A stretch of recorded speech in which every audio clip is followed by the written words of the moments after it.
Brian, your sense is we're still looking at the electoral dust settling after the shellacking, to use Barack Obama's famous term, from the recent election.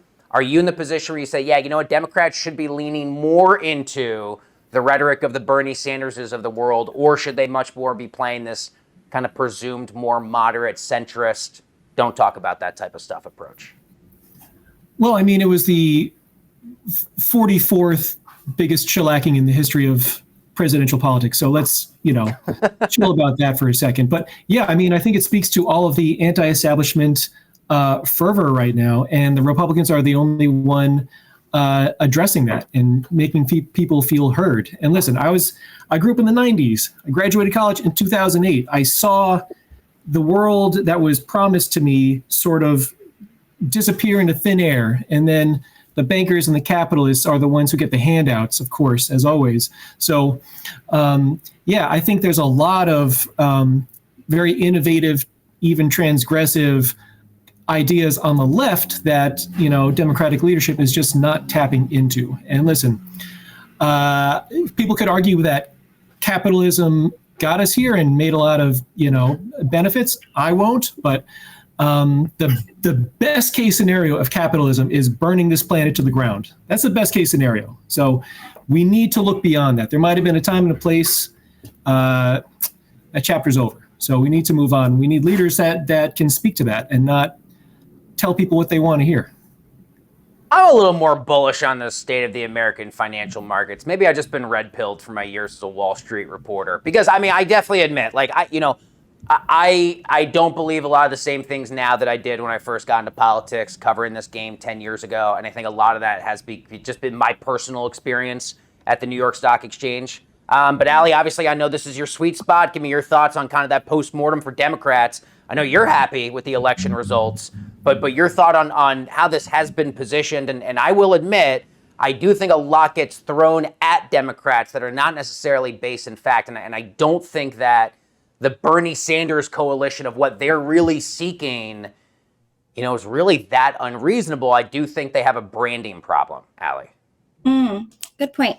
There's a lot to be said here. I come at it from a position of, there's a lack of education when it comes to, the young people of America understanding what socialism actually is. Socialism is the seizing of means of production by the government through force and control. That's what it comes down to. And when the left talks about capitalism, they love to riff on, the 1% and whatnot, but they always ignore the fact that their answer is more government control. And look at where that has gotten us. It's a chaos. It's reckless. And, there's truth to be said when, limiting government control and reducing those regulations allows for a free market to thrive. And when young people understand that, young people are naturally very excited and entrepreneurial, and they want to, live in a world where they can succeed. And fortunately for us, American values really champion that. And unfortunately, it is big government and big government control that hinders them from being able to go and, pursue those dreams that they have. Also, socialism obviously causes economic decay, societal chaos. It breeds corruption. It becomes authoritarianism.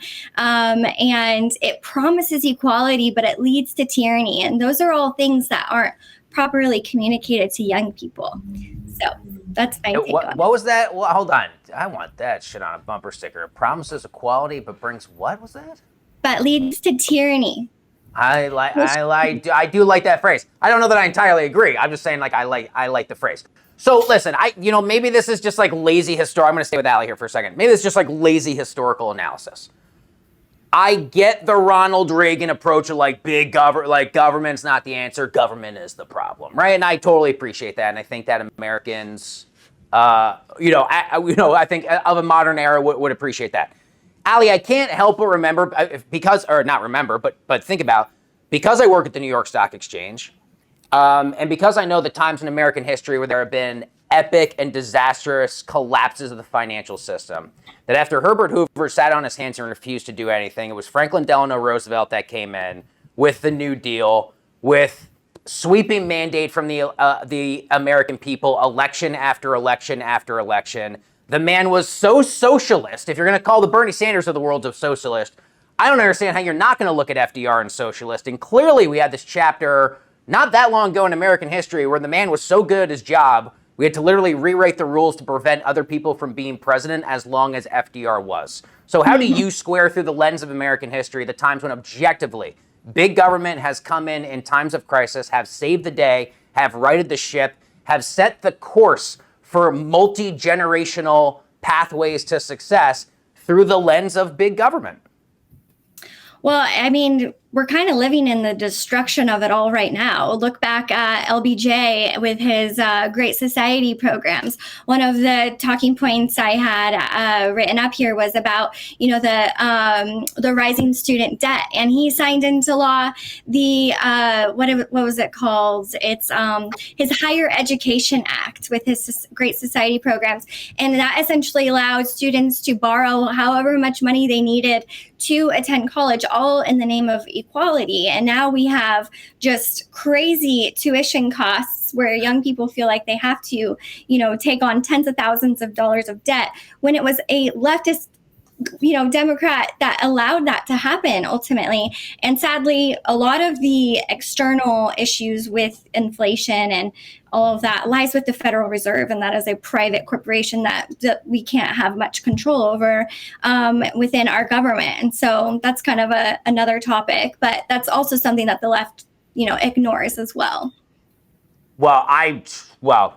I'm a big fan of the Fed. I don't personally agree with this idea of like end the Fed or end the Fed mandate. I mean, to me, the reason that, and it is a different topic, you're right, but to me, the reason that we avoid a credit crisis, the likes of which Greece had or Venezuela had, is not just because we have the globe's dominant reserve currency. It's because we have an independent central bank that, free of political pressure, can manipulate interest rates to put pressure on private sector spending to cool down inflation, which a lot of these major economies around the world don't have. But Brian, back over to you, though, on this broader idea of socialism through the lens of history, democratic socialism. I mean, look, Brian, if you look at what the Bernie Sanderses and the AOCs of the world are actually advocating for, a higher social safety net, higher minimum wages, I don't know that I personally agree, because I know that puts upward pressure on inflation.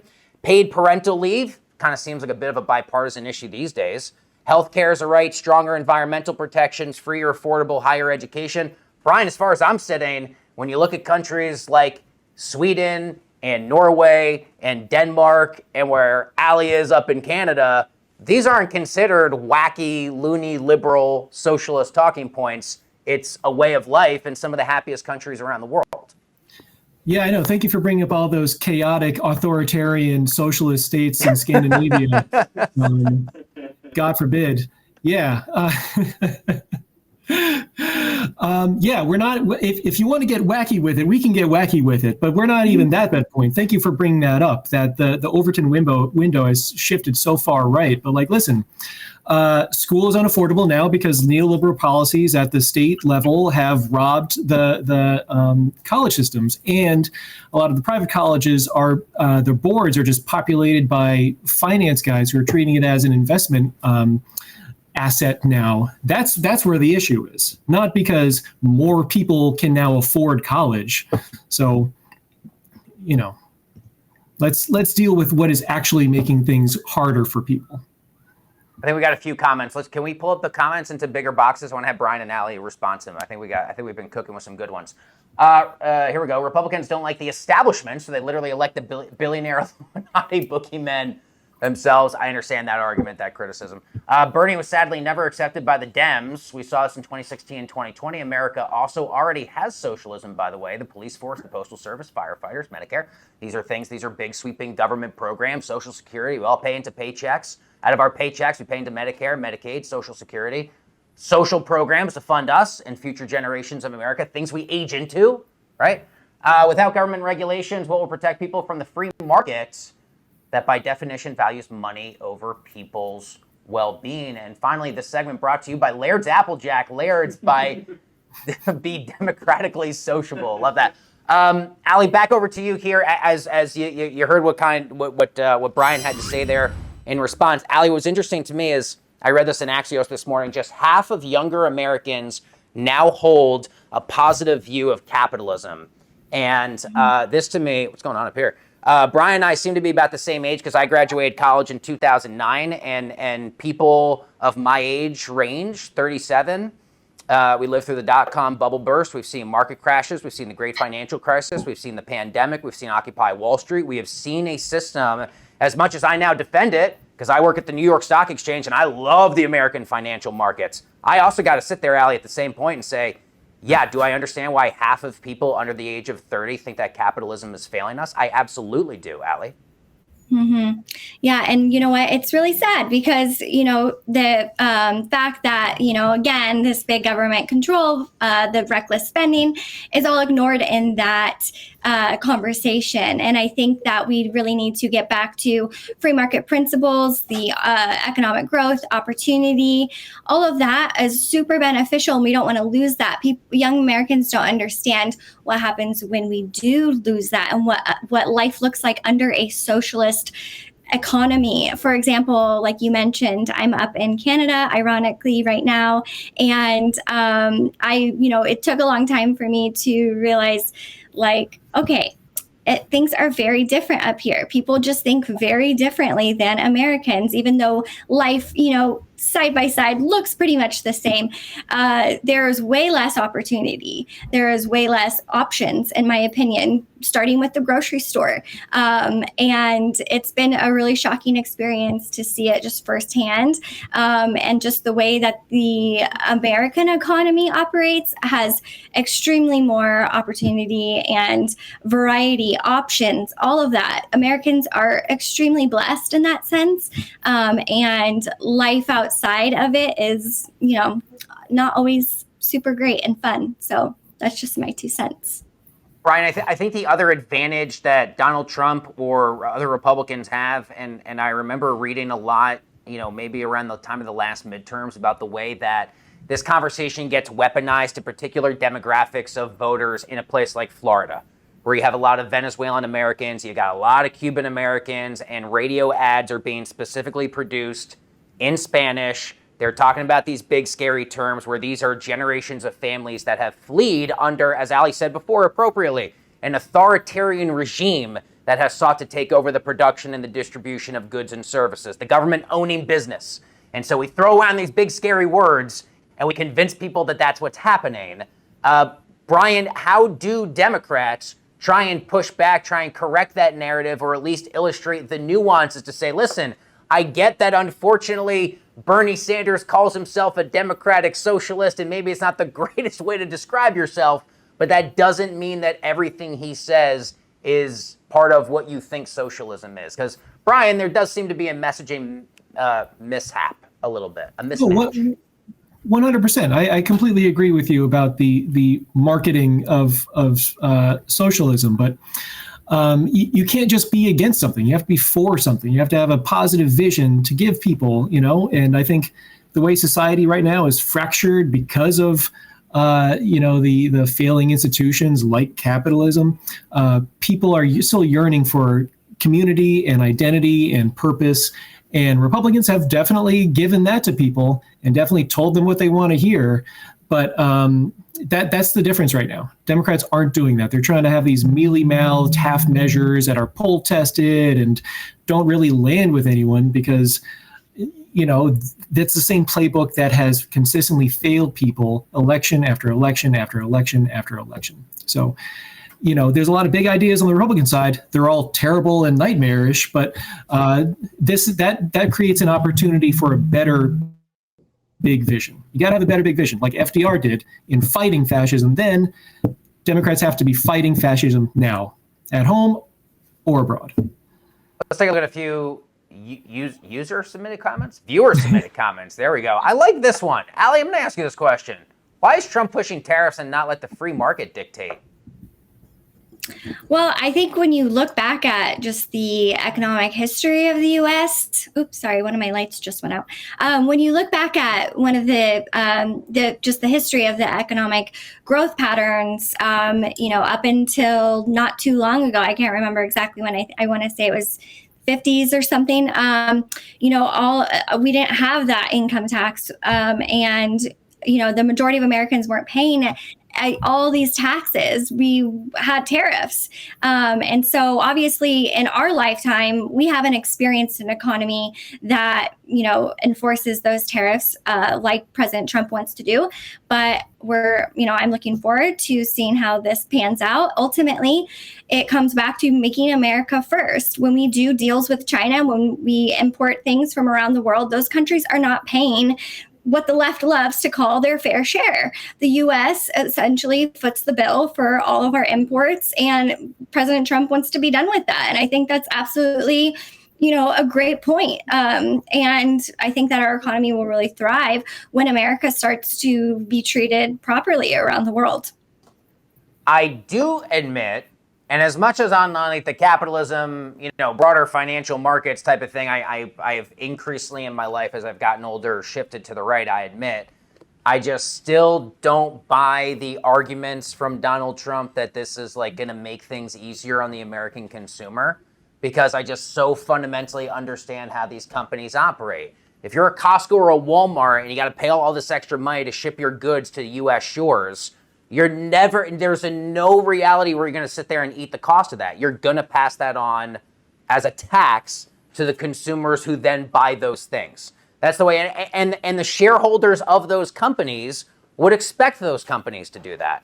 So to me, maybe it's ultimately an argument to encourage people to like invest more money into like the S&P 500 or to track these stocks in good faith or these big names or sectors that you think move, because markets only go up.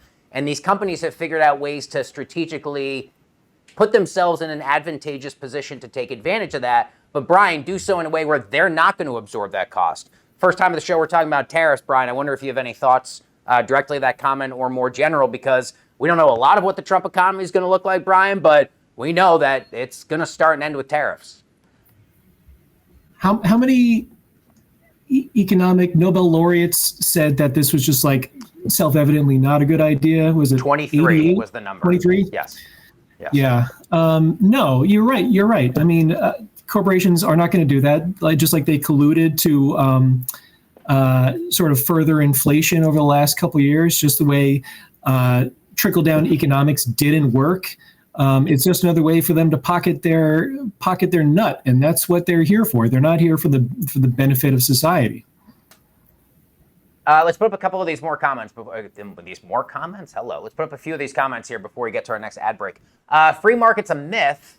All these corporations and billionaires are masking support for a regulated market that favors their interests as a free market. Okay, fair. Then why don't we produce more in America than outsourcing it for cheaper? See, okay, so this is actually, I love this idea, because we want real wages to rise. We want a strong economy. We all want increased take-home pay, whether that's the form of what Democrats want, which is higher minimum wage, or it's what Republicans want, which is we're going to cut taxes so you have more take-home pay. Either way, we're getting into a degree where we have more money. If we have more money, prices only are going to go up. We only get inflation if we give ourselves more money to spend in the day-to-day economy. Brian, final thoughts to you here, then to Allie, then our ad break. Brian, go for it.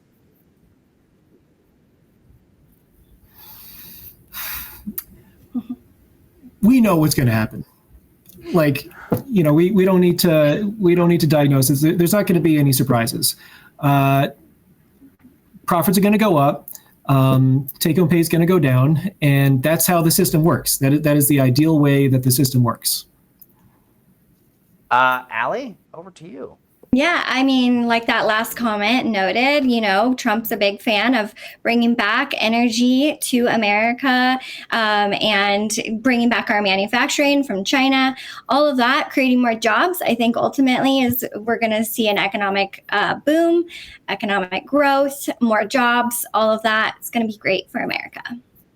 And a special shout out to all of our viewers who have written questions here the last few minutes, especially Tale of the Sun 71, Joe Greco. I really like that. That question from Joe was really good. And M4 Technical. Marcelin, we have this comment from Marcelin. Brian is right. Free market becomes a race to the bottom. I'm grateful for everyone in comment for listening to the conversation.